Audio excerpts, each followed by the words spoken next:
By 1809, the Sokoto Caliphate was unstoppable.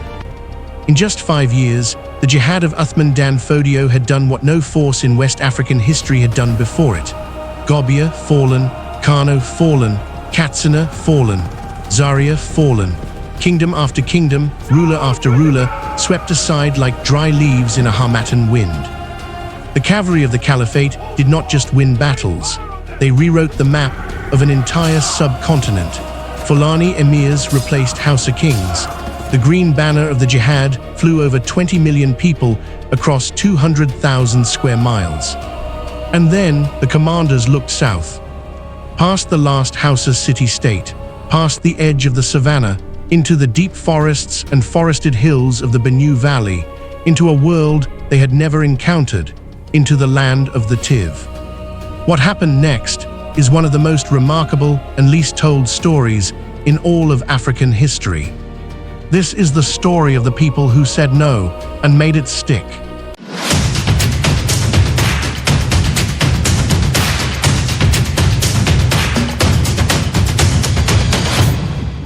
Before we go into those hills, I need you to have the full picture. On this channel, we published a deep investigation into Uthman Dan Fodio's Jihad, how a scholar with no army and no palace stood up against the most powerful kings in Hausaland and built the largest empire in 19th century West Africa. If you have not seen that video, the link is on your screen right now. Watch it, because you cannot fully feel what the Tiv were facing until you understand just how unstoppable this force truly was. In our most recent video, the one that has sparked the biggest debate in our comments section yet, we asked one of the most explosive questions in Nigerian history. Was Dan Fodio's death a peaceful passing from illness, or did he die from wounds he received fighting the very people we are about to meet today? The written record says one thing, the oral tradition of the Tiv says something completely different. That video is also on your screen. Watch both. Because today's story is the missing piece that connects everything. Now, let us go to the hills of the Benue Valley, where the real story begins. To understand what the Tiv did, you must first understand who they were. The Tiv are a Bantu-related people who had settled across both banks of the river Benue by the 17th and 18th centuries, migrating from the region of Swem, a place near the Cameroon highlands that sits at the very heart of Tiv origin tradition. By the early 19th century, the great clans that made up the Tiv nation, the Ihiv, the Kepeyev, the Yukum, the Nongov, the Ikurav, the Tiran, the Shitaya, and others, were firmly established across the Benue Valley. Their heartland stretched from the banks of the river Katsina in the east to the fertile plains approaching the river Niger confluence in the west. Now here is the first thing you must understand about the Tiv, the thing that made them completely unlike every people the Sokoto Caliphate had ever faced. They had no king. Not a weak king, not a corrupt king, no king at all. Tiv society, authority rested with the elders of each clan, men called the Oria, the senior elder of a lineage. Governance happened not through a palace or a throne, but through a network of elder councils who negotiated decisions communally. Tiv intellectual Akiga Sai, whose landmark written account of Tiv history and society was translated into English by British administrator Rupert East and published by Oxford University Press, documented this structure with extraordinary detail. Akiga showed that every significant decision in Tiv society, war, peace, land, justice, flowed through this horizontal structure of elders and clans. This was not a weakness. This was the most sophisticated defense a people could have built. Because when the Caliphate's cavalry arrived at the Hausa city-states, they had a simple military formula. Identify the capital, besiege it, win one decisive battle, the king surrenders or dies, and the kingdom is yours. That formula meant nothing in Tivland. There was no capital to besiege, no king to kill or capture, no throne to plant a new emir upon. You could fight the Ihiv clan on the eastern bank of the Benue and think you had won, only to find the Kepeyev clan regrouping in the hills to the west. You could burn a village, and every man who escaped that fire became a fighter who knew the terrain better than you and had nothing left to lose. The entire people were the fortress. Between 1809 and the 1820s, the Caliphate entered its second great phase of expansion. The northern Hausa states were consolidated, and the Caliphate's southern emirates, particularly the Emirate of Zazzau, which governed from modern Zaria, and the Emirate of Nasarawa, became the primary instruments of pressure on the Middle Belt peoples. What they wanted from the Middle Belt was not always conquest. Sometimes it was something worse. Professor Moses Ochenu of Vanderbilt University, one of the foremost historians of the Middle Belt, documents in his rigorous scholarly study of this period that the Caliphate's expansion into the region was powered heavily by slave raiding. The peoples of the Benue Valley, the Tiv, the Idoma, the Birom, the Gweri, and others were classified in Caliphate thinking as the Dar al-Harb, the abode of war, non-Muslims, legitimate targets.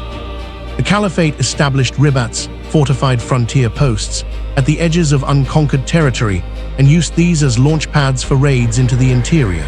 Historian Elizabeth Isache, in her comprehensive history of Nigeria, documents that the demographic landscape of the entire Middle Belt was transformed in the 19th century by this sustained pressure, communities displaced, villages abandoned, populations fragmenting under constant threat. The non-Muslim Tiv even had a name forced upon them. The Fulani called them Munchai, a Hausa term that carried deeply derogatory weight. The Tiv rejected this name entirely. They knew who they were, and they were about to make the Caliphate understand it. So how did a people with no professional army, no centralized command, and no fortified cities stop the most powerful military force in West African history? The answer has three parts, and every part is a lesson in what happens when a people fight for their own land on their own terms. The first weapon was the arrow. The Tiv poisoned arrow was not simply a projectile, it was a weapon of dread. Moses Ochenu specifically notes that the Tiv built their warring infrastructure around what he describes as the infamous Tiv poisoned arrow. These were not ordinary arrows. The poison, derived from plants available in the forest ecology of the Benue region, was understood to be lethal even from a wound that in battle would otherwise be survivable. A cavalry soldier struck did not always fall immediately. He died slowly, agonizingly, and word spread through the Caliphate ranks the way a fever spreads silently until it is everywhere. For cavalry, the Caliphate's supreme military asset, devastating on open savanna, a weapon that killed silently from a distance through armor without requiring a single hand-to-hand engagement, was a nightmare they had no answer for.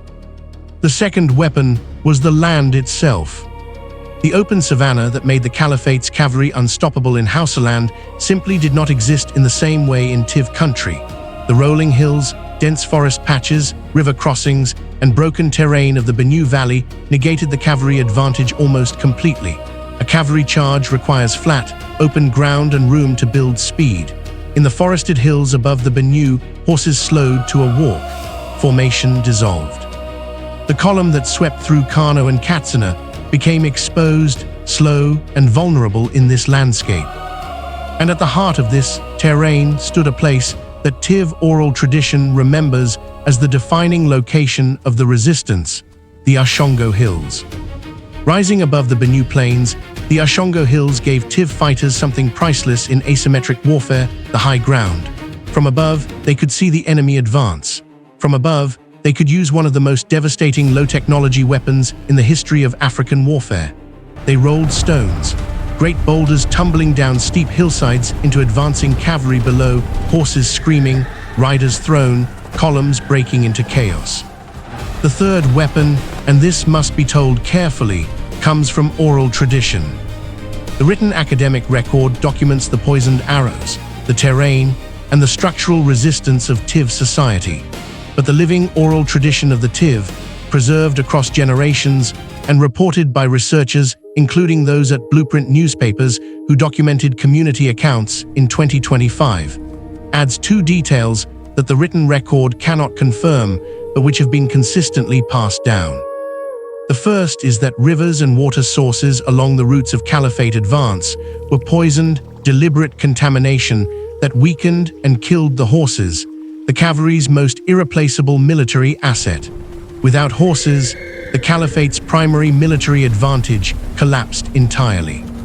The second is the bees. The oral tradition says that Tiv warriors drove swarms of bees into advancing cavalry formations. Horses are uniquely vulnerable to bee attacks. They cannot be controlled when strung, they bolt, they trample their own riders. As a tactic against cavalry, it is not as strange as it sounds. There are documented cases from African military history of bees being used as weapons. Whether it happened exactly as the oral tradition describes, we cannot say with the certainty of a written source.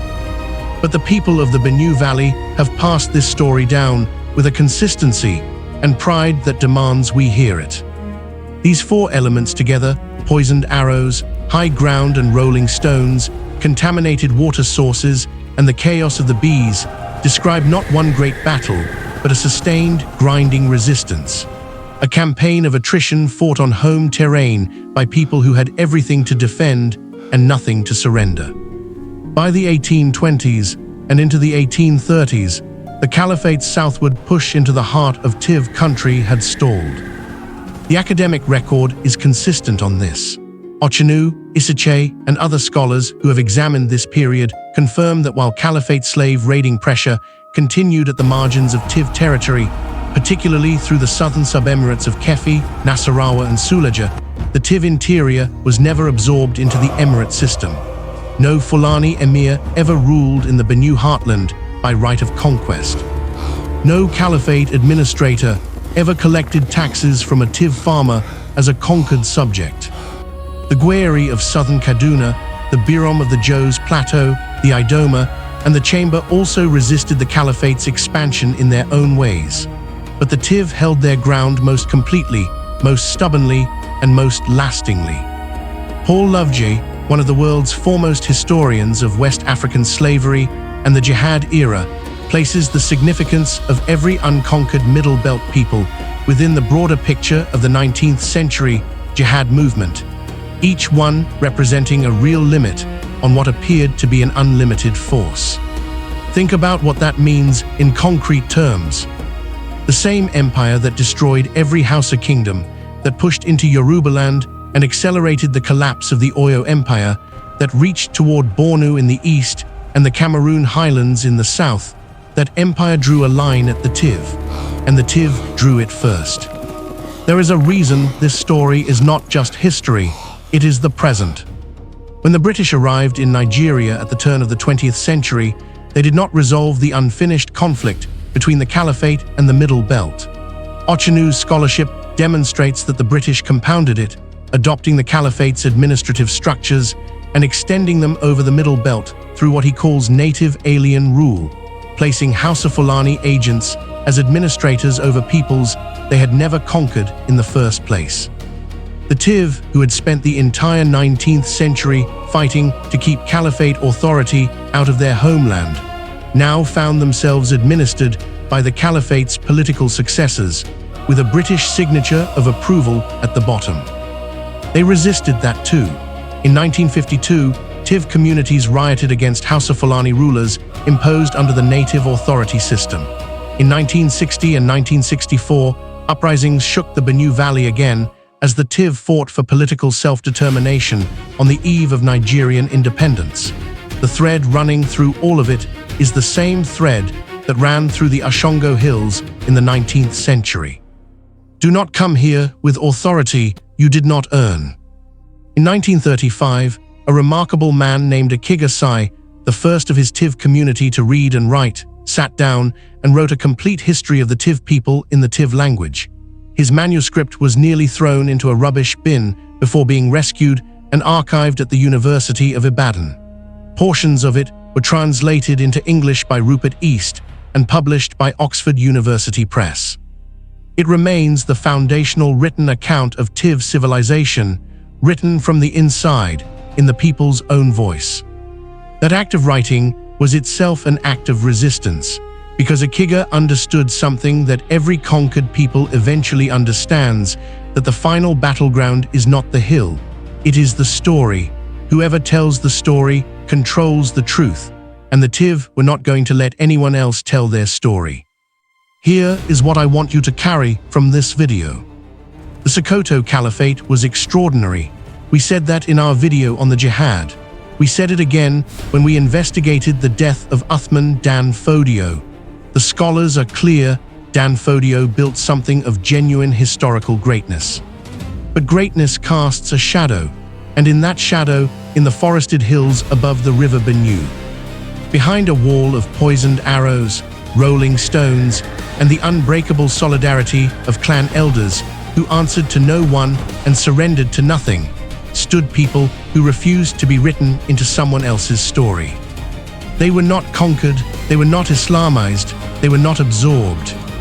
They looked at the most powerful military force in 19th century West Africa and they said, "Not here, not us, not our children, not our land." And they meant every word. Subscribe to Edu History TV. Our full Sokoto Caliphate series is building toward the complete story, from Dan Fodio's first sermon in Gobia to the final British assault on Sokoto in 1903. It is one of the greatest untold epics in all of human history, and we are telling all of it. The ancestors are watching.